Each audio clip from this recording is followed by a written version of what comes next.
Bos-bos, 2025 memang tahunnya para chef jebolan kompetisi memasak buat banting setir jadi pengusaha restoran.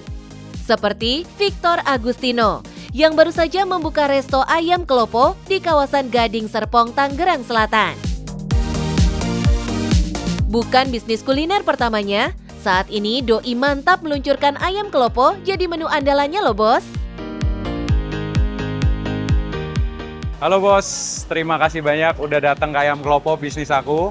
Penasaran menunya seenak-enak apa? Tapi cuan bos.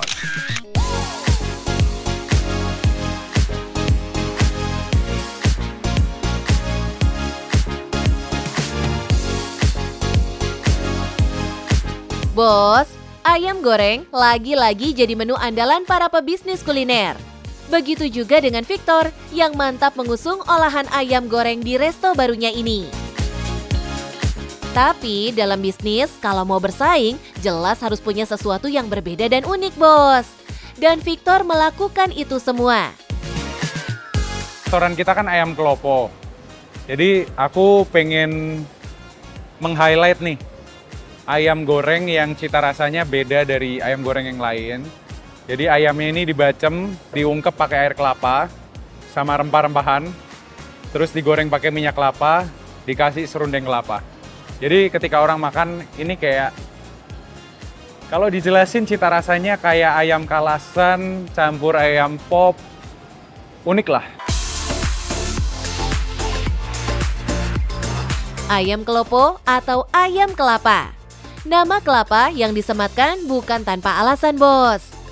Menu ayam racikan Victor ini diungkep menggunakan air kelapa, digoreng dalam minyak kelapa, dan ditaburi serundeng kelapa. Jadi serba kelapa, bos. Menu istimewa ini Doi hasilkan gak jauh-jauh dari pengalamannya berburu kuliner di Jakarta. Karena aku ngerasa ayam goreng yang kuning itu biasa gitu. Menurutku nggak ada spesial-spesialnya. Cuman gimana ya? Aku suka ayam goreng tuh yang ada aromanya, wangi minyak kelapanya kuat. Terus ada serundeng kelapanya yang gurih sama wangi kelapa gitu. Aku suka. Jadi aku pengen deliver ngasih tahu ke orang-orang lain, nih loh ada ayam goreng yang enak tuh kayak gini juga gitu. Tuh bos, Victor merasa belum pernah menemukan olahan ayam goreng di Jakarta yang sesuai seleranya. Makanya Doi pun turun ke dapur, meracik bumbu, dan tada! Jadilah ayam goreng kelopo. Dan sebelum mantap dijadikan menu andalan, ayam goreng kelopo ini sudah lolos uji rasa ke kerabat dekat, keluarga, dan rekan bisnisnya. Susah juga ya, karena orang enaknya kan lidahnya masing-masing. Cuman kalau saran aku, orang kalau mau bisnis kuliner, diusahakan tes food dulu, trial dulu, dicicipin ke orang-orang. Kalau misalnya 8 atau 9 dari 10 orang udah bilang enak, ya berarti emang produknya oke. Menu andalan sudah dapat. Lokasi restonya jangan salah pilih ya. Kawasan Gading Serpong yang sedang menggeliat bisnis kulinernya pun Doi pilih jadi lokasi resto barunya ini. Bisnis kuliner sih sekarang lagi menjamur banget ya di Gading Serpong. Cuman bukan berarti semua bisnis kuliner bakalan jalan kalau menurut aku. Tetap harus ngasih makanan yang berkualitas, terus harganya juga nggak boleh terlalu mahal. Fokus juga ngasih cita rasa yang baru, unik, tapi tetap bisa diterima rakyat sih. Resto milik Victor ini emang luas banget, 700 meter bos. Cukup untuk menampung ratusan customer. Konsep restonya modern yang berpadu dengan adat Jawa. Terlebih, dari menu-menu yang dihadirkan lekat dengan masyarakat Jawa. Dari awal emang aku pengen bikinnya rada ada rumah Jawa gitu. Makanya atapnya kan dibikin kayak segitiga-segitiga, kayak adat Jawa gitulah. Terus dibikin ada bambu-bambu di atasnya.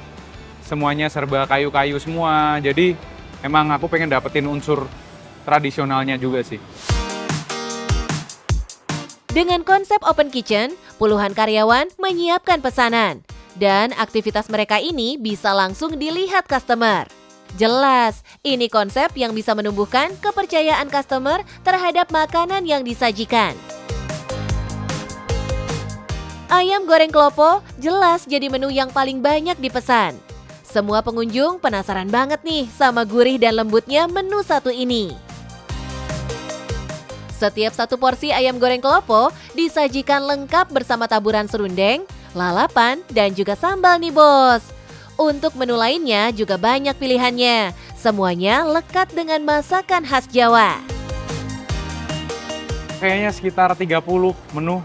Ya, ada yang paling oke, pasti aku rekomen ayam klopo. Terus ada cumi hitam juga, kuah mangut. Kalau bikin menu itu harus lengkap ya. Ada yang gurih, aku harus bikin yang ada yang manis, ada yang asem, ada yang pedas. Mangut ikan, olahan dengan bumbu kecombrang sampai cumi hitam khas Jawa jadi favorit customer selain ayam goreng klopo. Untuk harganya mulai dari 20 ribuan saja loh bos. Walau baru seumur jagung, bisnis Victor ini sudah menarik banyak customer dan viral juga loh bos. Daya tarik Victor yang punya paras tampan dan juga seorang konten kreator jelas punya andil besar dong bos. Meski begitu, Victor nggak silau sama viralitas. Doi terus menjaga kualitas makanan yang dihadirkan dengan turun langsung ke dapur.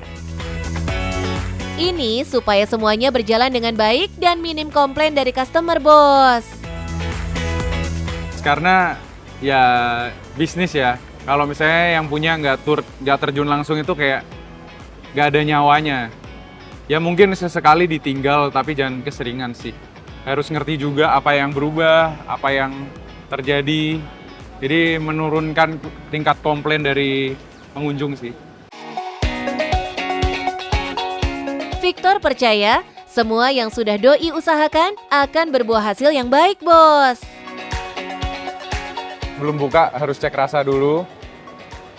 Ya mungkin kalau ada tamu yang komplain kurang rasa atau keasinan, ya bingung ya. Kita kan masak udah sesuai standar, tiba-tiba ada yang komplain keasinan, ada yang komplain hambar. Ya kita nggak bisa memuaskan semua lidah masyarakat. Cuman kita tetap stay di standar kita ini, nggak berubah-berubah. Itu akan cari marketnya sendiri. Ini bisa dibuktikan dengan banyaknya jumlah pengunjung. Boleh di-spill dong bos, berapa banyak yang datang setiap harinya? Kadang ada yang 500 orang ya sehari. Belum yang begitu stabil sih. Bisa dihitung nih bos. Kalau satu orang rogoh kocek minimal Rp50.000 dengan 500 customer yang datang, omsetnya tembus Rp25 juta sehari bos. Kalau sebulan, lebih setengah miliar jelas masuk kantong bos Victor. Bos, di tengah persaingan ketat bisnis kuliner, kita memang harus berani berinovasi, kasih sesuatu yang beda. Dan jangan lupa buat kasih standar dan kualitas terbaik di setiap produk yang kita jual. Nah bos, ini tips bisnis dari aku ya, personally. Jangan terlalu mematok untuk cepet-cepet balik modal. Kalau saran dari aku, kasih harga yang reasonable. Jadikan posisi kita itu sebagai konsumen. Ya, kita kasih harga yang wajar, harga yang bisa diterima semua orang. Kita mainin keuntungan itu dari kuantitas. Semakin banyak orang yang datang, semakin sering, semakin mereka nyaman datang ke tempat kita. Di situ kalian dapat yang namanya stabilitas. Pokoknya apapun itu, yang penting cuan bos.